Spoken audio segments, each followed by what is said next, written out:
So I got out this weekend and I saw the movie, so y'all don't have to.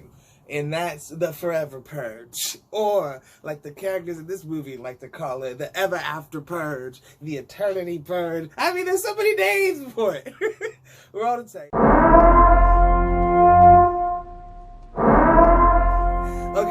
Okay. I mean, it's a Purge movie. The fifth one, if you could believe that. Yeah, so it's another Purge movie. These things, you know, there's points, there's a checklist. You gotta have a group of survivors. You gotta have one veteran actor that your folks know, and you gotta have another familiar face. And in this case, it was Josh Lucas. And then also a mixed bag of newcomers and unfamiliar faces. Yeah, so it stars Josh Lucas in that mixed bag. And they're trying to survive, you know, the purge. But this time, is it just a day? Is it longer? Is it going to last forever, like the title suggests? I mean, it lasted the whole movie. I'll say that. So this takes place in like a southern Texas town. I don't remember the name of it, but yeah, it's about immigrants and, you know, Trump supporters, basically. That clash there. Because the Purge likes to take social ties. Like the first one, that was about this white class family, right? The second one, a little bit more middle class. Same with the third one, actually. It was about just wrapping up the whole shit. And then the fourth one, which was a prequel, was like about black folk in the hood and like all that. So now this was about immigrants and Southerners, shit like that.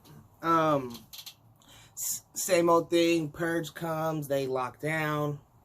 But in this one, nothing happens on Purge night. Like, yeah, there's shit going on, but like nothing happens to our characters. They survive the night. It's like, okay, cool, let's go back to what we normally do for the rest of the year. However, in that town and across the nation,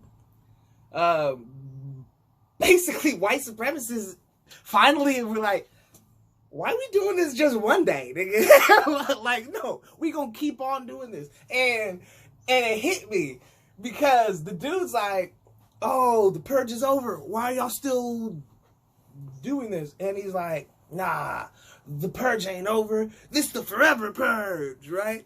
And I was sitting back and I'm like, they give you a free day of murder. If you go past that day, it's not the Forever Purge. That's murder. like, nigga, you're going to jail. And eventually you come to find out, oh, so this isn't just in Texas. This is happening all around the nation. White supremacists all around the U.S. is standing up, fighting back the day after the purge, and so on. And, you know, eventually the military declares martial law. Canada and Mexico open up their borders for the next 6 hours for any and all to flee to out of this crumbling America under white supremacy, because I guess the military can't stop that uprising. And they fail. There's actually a scene in here where a military base, they specifically say base, gets blown up and destroyed. And they say, oh, the military's pulling out. The military's pulling out. And I'm like, nigga, what? Okay, so that was like the biggest gripe. I'm like, the military can't handle these niggas. Granted, some of them are like military too, but still. God. So yeah, it's about that group of survivors trying to get to Mexico, you know, and avoid getting killed. And that's the movie. Man. And, you know, I'm waiting for it to get bad, right? I'm waiting for it, you know, to start showing me what I was expecting. And it never did. I was confused.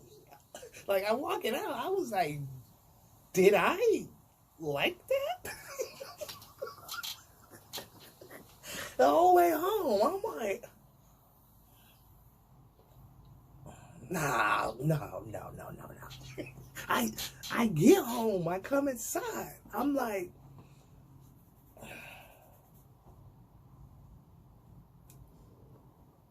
I just can't say it. And I'm not going to. I'm not going to admit it. I will say that it wasn't that bad. That's how far that I'll go, because I just can't say it. Say that it was, yeah. But I didn't hate it as much as I thought that I was going to. So take that for what you will. But I'm not going to say the other thing.